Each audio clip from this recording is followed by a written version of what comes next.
How's it going, guys? So, a couple weeks ago, I bought Dying Light 2 on PS4 at GameStop for I think like $34 with a coupon. This came out in early February, so I'm really late giving like a review, but I'm at least gonna give a thoughts on it since I did give out a thoughts on the complete edition of the first game, like way back in 2016. I think it was like the following enhanced edition.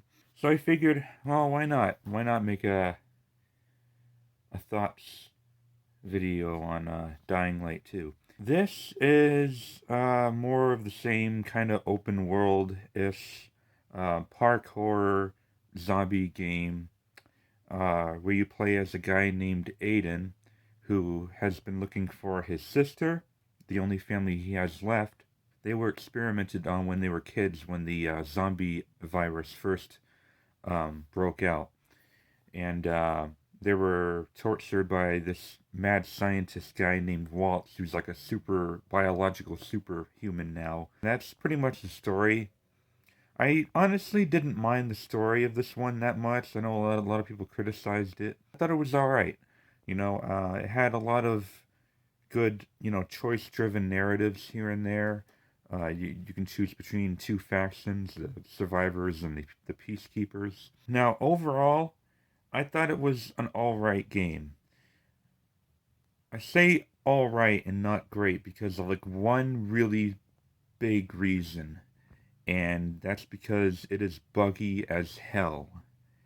It's so buggy that I almost can compare it to like Cyberpunk 2077 when I last played that game.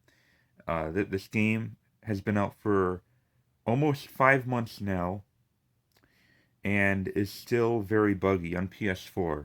It's probably fine on PS5, and this does come with a free PS5 copy. Maybe I'll play through it again when I have it on PS5. I haven't totally decided yet. I might just sell it just to get some more money and put it towards another game coming out.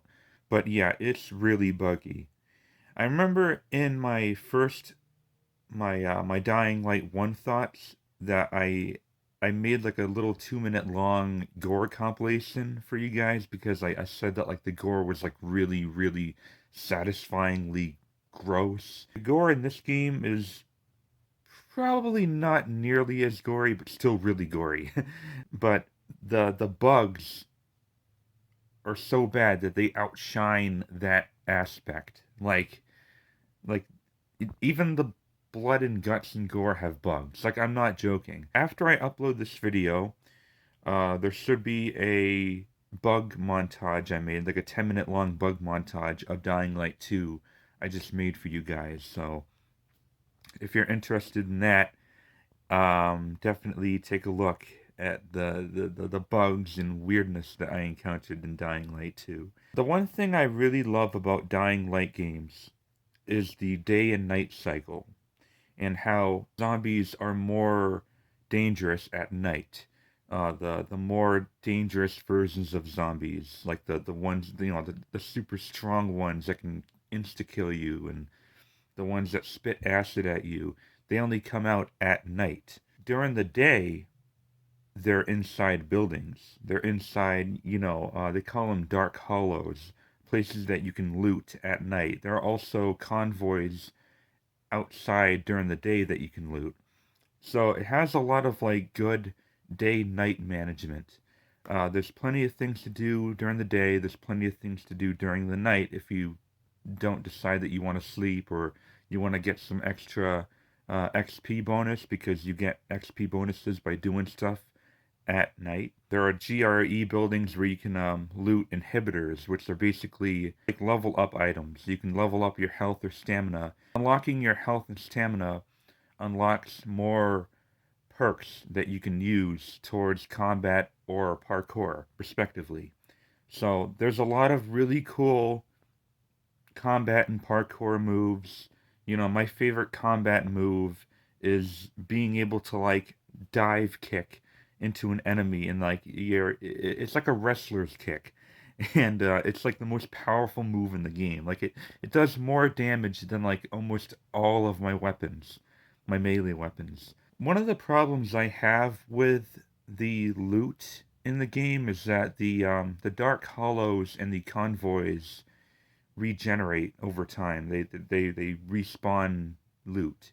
And to me, that's really unrealistic since this is a world where there's no new items coming in. I mean, what's there is what's there, right? Why are items just refilling? It kind of breaks the immersion of living or trying to survive in like a real post-apocalyptic city. Also, you don't need to do dark hollows and convoys if you search for enough things within the activity locations that don't regenerate, like GRE buildings. Once you complete them, you don't need to go back, or story-related areas. If you search long and hard, like you're gonna find more than enough loot, materials, healing items, just by kind of like searching regular places that you go to anyway. I never really felt the need to visit a dark hollow at night or a convoy during the day. I did a couple convoys when I first started to get like a kind of like a feel for the looting and kind of get a head start on what I have for items and stuff and craftables. But the only times I felt like I needed to visit a dark hollow was if there's an inhibitor nearby. If sometimes there's an inhibitor inside one of those dark hollows that okay, I'll explore it for inhibitors, right? And that's it. I never really felt the need to visit a dark hollow. Like most open world games, this game has a lot of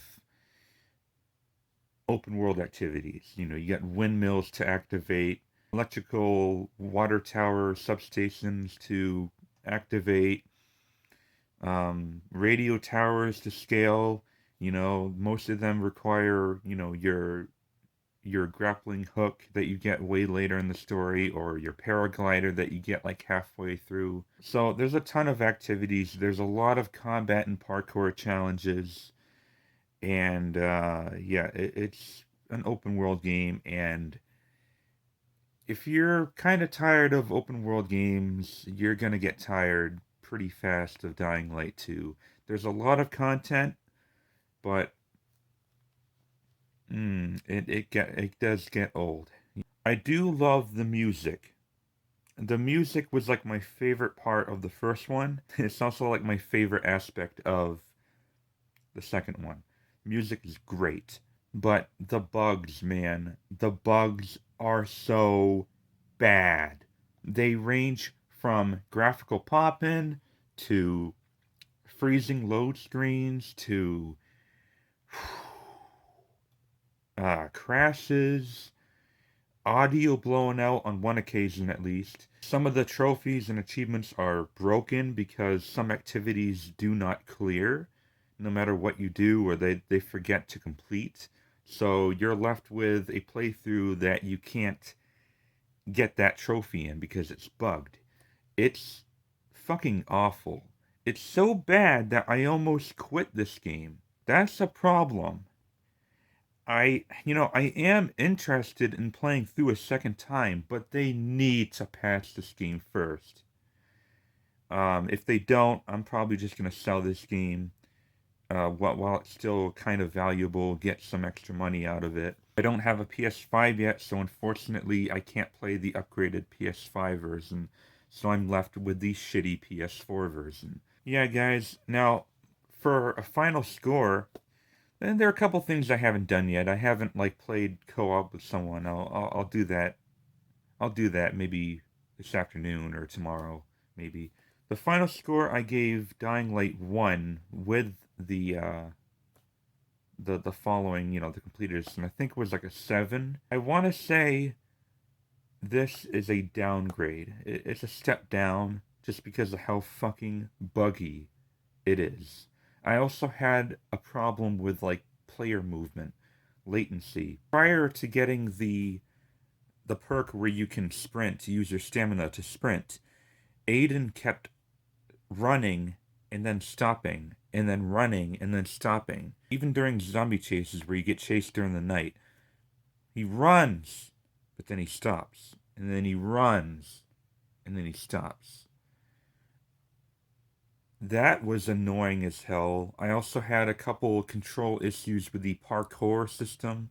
The parkour is, in my opinion, not great in this game, and it really fucked me over in a couple of parkour challenges. There's one paraglider parkour challenge that I believe to be impossible or bugged because the ventilation shafts don't give you enough air to go through all the different loop checkpoints.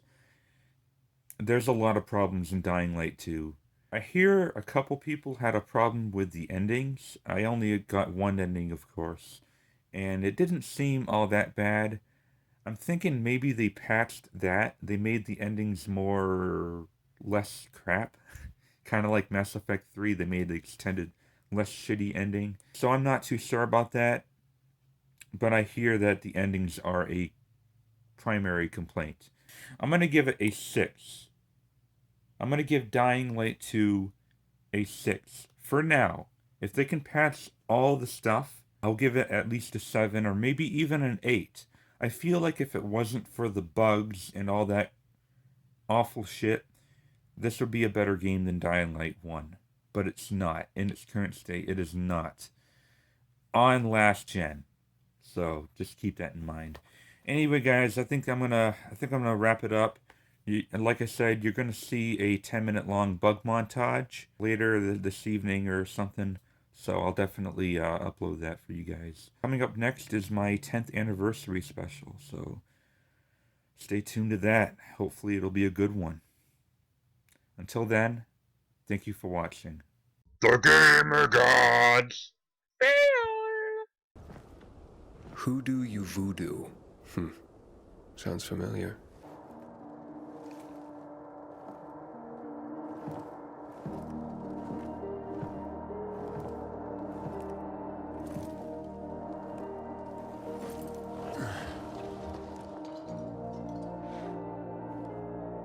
All right, we're gonna see some titties. Show us your tits!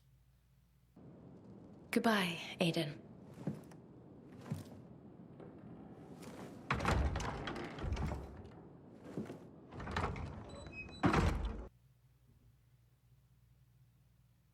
What?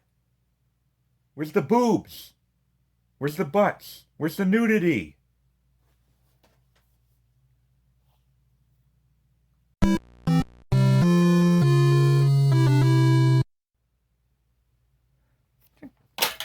God damn it.